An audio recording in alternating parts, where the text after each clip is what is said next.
Hello everyone. आज का जो टॉपिक हम कर रहे हैं वो है drying of a glass bottle. इसका मतलब है कि अगर आपके पास कांच की बॉटल है या फिर आई थिंक कांच का कोई भी ऑब्जेक्ट आपके पास है तो उसमें कलर रेंडरिंग किस तरीके से हम करते हैं उसको मैं आपको आज बताऊंगा। तो आप जैसे कि आप देख पा रहे हैं मैं पेंसिल कलर्स यूज कर रहा हूँ। तो सबसे पहले मैंने क्या किया है कि एक ग्लास बॉटल मैंने ड्रॉ कर ली है बेसिक लाइट पेंसिल से। ठीक है, धीरे धीरे हम उसमें कलर्स ऐड कर रहे हैं।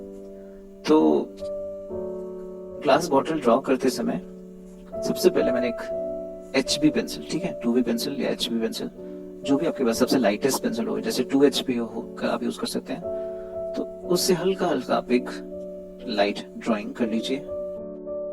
उसके बाद जिस कलर की भी बॉटल आपकी है उस कलर का सबसे लाइट टोन जो भी आपके पास कलर है उसको लेके एक फर्स्ट टोन पूरे बॉटल में आपको लगानी है। ठीक है, तो मैंने एक लाइट ब्लू पेंसिल ली है अभी, तो उससे मैं एक हल्का हल्का शेड फर्स्ट टोन ऐड कर रहा हूँ बॉटल में, जैसा कि आप देख पा रहे हैं।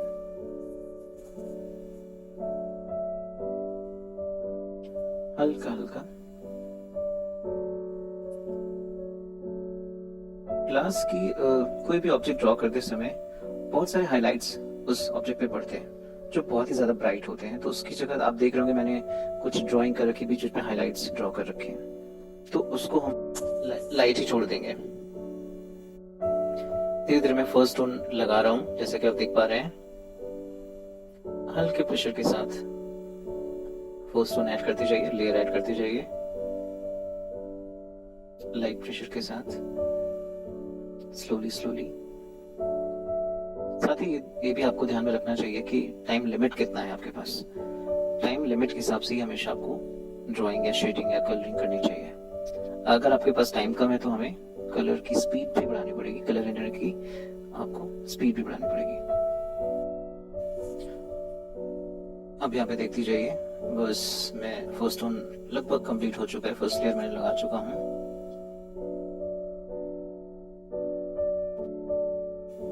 एंड अब हम सेकेंड लेयर ऐड करेंगे। थोड़ा सा गैप में भी काम बचा हुआ है तो वहां पे भी गैप के आसपास जो रिंग होती है वहां पे मैं फर्स्ट टोन लगा रहा हूँ।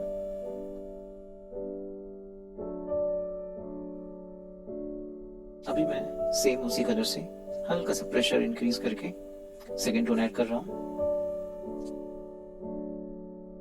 थोड़ा सा और प्रेशर के साथ। यस, अब मैंने अगला पेंसिल ले लिया है, थोड़ी सी डार्कर है, जैसे कि आप देख पा रहे हैं। डार्कर टोन ऐड कर रहा हूँ मैं फर्स्ट लेयर के साथ। इस कलर से मैं फर्स्ट टोन लगा रहा हूँ थोड़ी सी डार्कर ब्लू से। किसी भी ऑब्जेक्ट में अगर आपको टेक्सचर स्टडी करनी है किसी भी ऑब्जेक्ट की कि उसमें टेक्सचर कैसे है, उसको हम पेंसिल्स के थ्रू या कलर्स के थ्रू कैसे शो कर सकते हैं, तो उसके लिए मुझे लगता है सबसे पहला आपको लाइव स्टडी करनी चाहिए। चीजें आप सामने आपने रखिए, उसको ऑब्जर्व करिए, उसको 5-10 मिनट अच्छे से देखिए कि उसमें कैसे टेक्सचर्स हैं, उसको हम किस तरीके से क्रिएट कर सकते हैं। कुछ एक्सपेरिमेंट्स करिए, उसको ड्रॉ करिए, लाइट एंड शेडोज की प्रैक्टिस करिए। उससे क्या होगा, आपका sense of colour, sense of shading, sense of values उससे काफी इंक्रीज होगा, आपको उससे काफी बेनिफिट मिलेगा। ठीक है, तो प्रैक्टिस इज वेरी इंपॉर्टेंट। जितनी आप प्रैक्टिस करेंगे आपका काम उतना ही बेटर और उतना ही बेहतर होता जाएगा।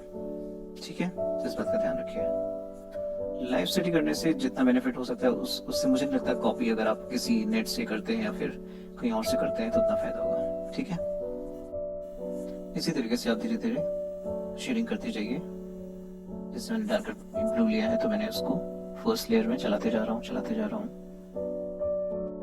ऑब्जर्व करते करते डिटेल्स भी ऐड करते जाइए आराम आराम से।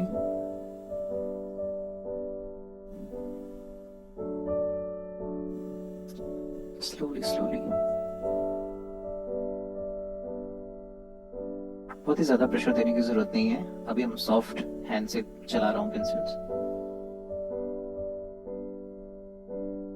और जो हाइलाइट्स मैंने छोड़े हुए हैं उनको कलर नहीं करना है, उनको मैं व्हाइट ही छोड़ दे रहा हूँ। ठीक है, अगर ग्लास की चीज़ों में अगर आप हाइलाइट्स नहीं ऐड करते हैं तो रिजल्ट उतना अच्छा नहीं आएगा। तो इस बात का ध्यान रखिए, हाइलाइट्स इज कंपल्सरी, हाइलाइट्स होने ही चाहिए आपके ग्लास के ऑब्जेक्ट्स में।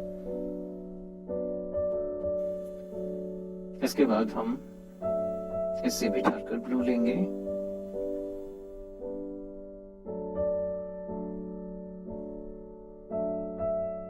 स्लोली स्लोली करते जाइए। ध्यान रखिए कहाँ पे लाइट है कहाँ पे डार्क, उसके हिसाब से हम इसमें शेडिंग ऐड करते रहेंगे। कहीं भी लाइट एंड शेडोज ऐड नहीं कर सकते, आपको ऑब्जर्व करना पड़ेगा कहाँ पे लाइट है कहाँ पे डार्क है। उसी तरीके से हम प्रेशर भी इंक्रीज या डिक्रीज करेंगे। जहाँ पे डार्कर दिख रहे हैं वहां पे प्रेशर थोड़ा सा इंक्रीज कर दीजिए, एंड जहाँ पे लाइट दिख रहे हैं वहां प्रेशर कम कर दीजिए। मैंने डार्कर ब्लू ले लिया है, उससे भी ज्यादा darker. Next shade, next pencil, जैसे कि आप देख पा रहे हैं और डार्क चल रहा है। हल्का सा एजेस में, साइड में, राइट साइड में, वहां पे डार्क मुझे दिख रहा था, इसलिए मैं वहां पे डार्क टोन और ज्यादा ऐड कर रहा हूँ। बेस में, क्योंकि बॉटल का बेस भी काफी ज्यादा डार्क दिखता है कभी कभी, तो इसलिए मैं वहां पे भी डार्क कर रहा हूँ। एंड लेफ्ट साइड में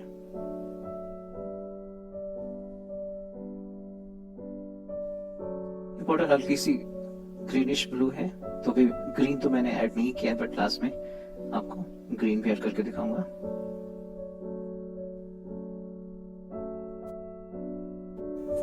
थर्ड पेंसिल का यूज कर रहा हूं मैं अभी, जैसा कि आपने ऑब्जर्व शायद किया हो। तीसरी पेंसिल में यूज कर रहा हूं अभी तक।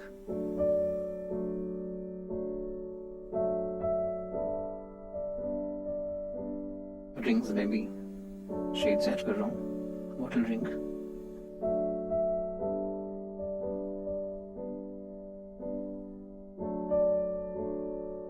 अपर पार्ट थोड़ा सा ज्यादा डार्क था तो मैंने ज्यादा डार्क किया हुआ है।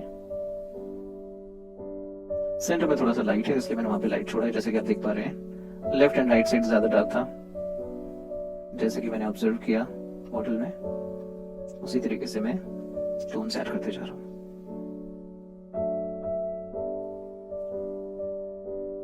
कलर एंड करते समय ये भी ध्यान रखिए कि पेंसिल आपकी जितनी शार्पन होगी रिजल्ट आपका उतना ही अच्छा आएगा। ठीक है, पेंसिल शार्प होनी जरूरी है।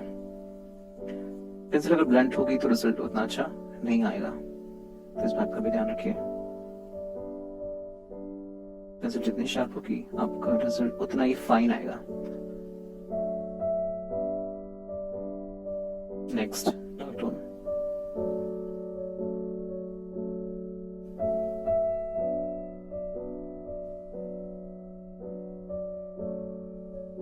राइट साइड में टोन्स और ऐड ज्यादा कर रहा हूँ, क्योंकि काफी ज्यादा डार्क दिख रहा था मुझे, इसलिए वहां पे एक लेयर और लगा रहा हूँ।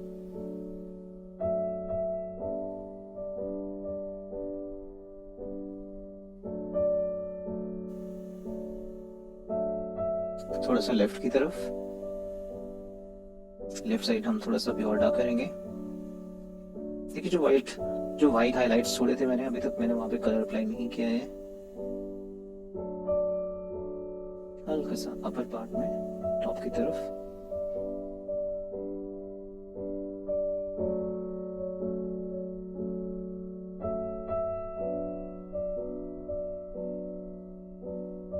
धीरे धीरे टोन्स इंक्रीज करते जाइए।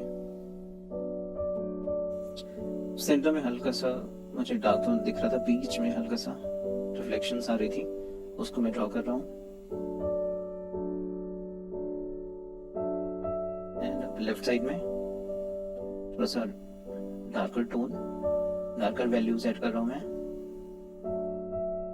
हल्का सा लेफ्ट एंड राइट की साइड से हल्का हल्का सेंटर की तरफ जब बढ़ेंगे तो उसको हल्का सा मर्ज करेंगे।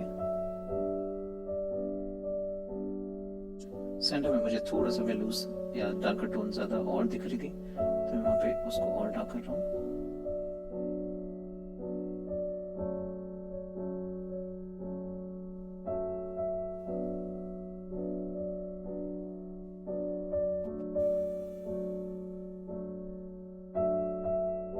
हल्का सा लेफ्ट की तरफ डिटेल्स,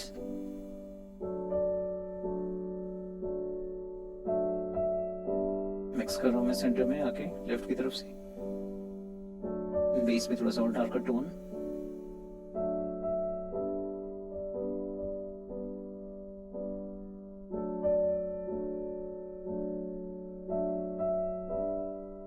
थोड़ा सा और डार्क,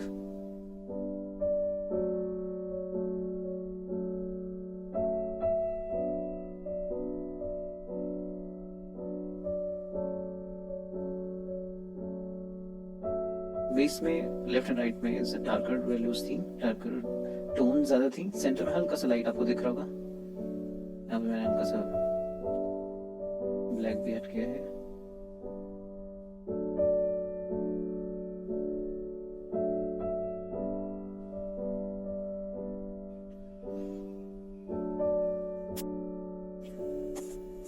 जैसे कि मैंने आपको बोला था ये थोड़ी सी ब्लूइश ग्रीन थी बॉटल, तो यहाँ पे मैं ग्रीन ऐड कर रहा हूँ एंड में, लगभग पूरे में डार्कर एंड लाइट वैल्यूज में।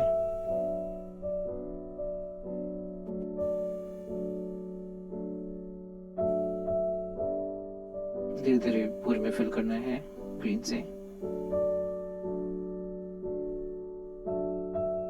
जहाँ पे हाईलाइट छोड़ा था वो हाईलाइट वाला पार्ट वाइट ही रहेगा, हल्का सा ग्रीन टच हम देंगे एंड में। अभी मैंने उसको हाईलाइट वाइट ही रखा है।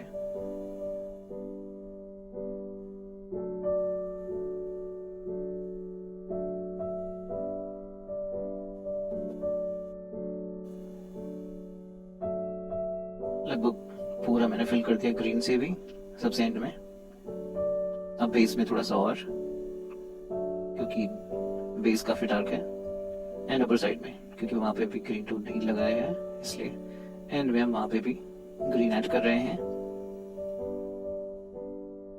हल्का सा नेक में भी,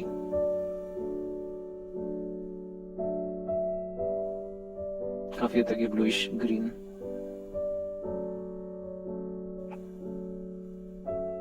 लगने लगा है। थोड़ा सा मैं और वैल्यूज ऐड कर रहा हूँ, थोड़ा सा डार्क और बढ़ा रहा हूँ एजेस में, थोड़ा सा और डिटेलिंग।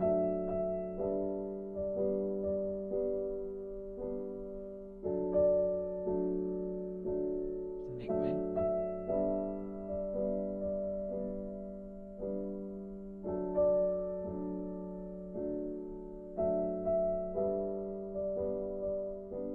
लास्ट डिटेल्स,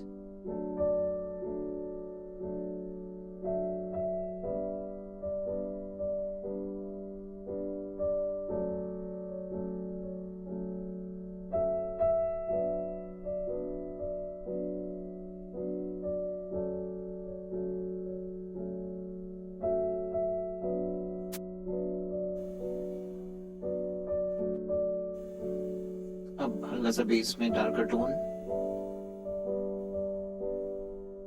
एंड इसके बाद हम इसकी शैडोज बनाएंगे। बेस में थोड़ा सा और फाइन कर रहा हूँ,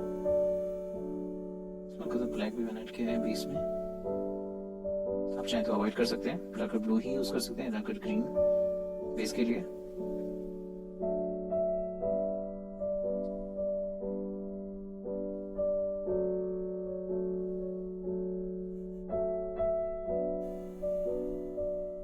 सेंटर में थोड़ा सा और डार्क,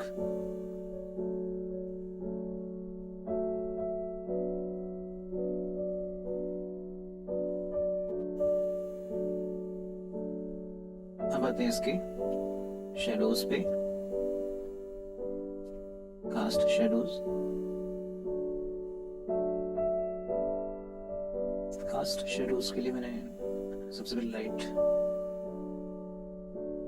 ग्रे यूज किया है, देन डार्कर ग्रे,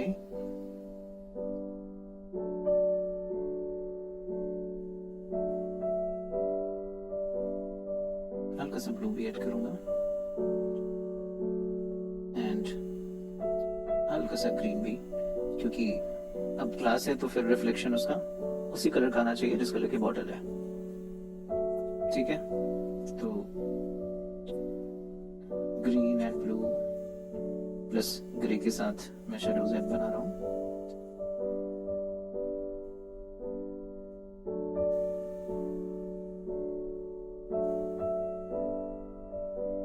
शेडोज भी लगभग कंप्लीट हो चुकी हैं। अब मैं यहाँ पे एक वाइट पेन यूज कर रहा हूँ हाइलाइट्स के लिए, उसको थोड़ा सा और ब्राइट दिखाने के लिए।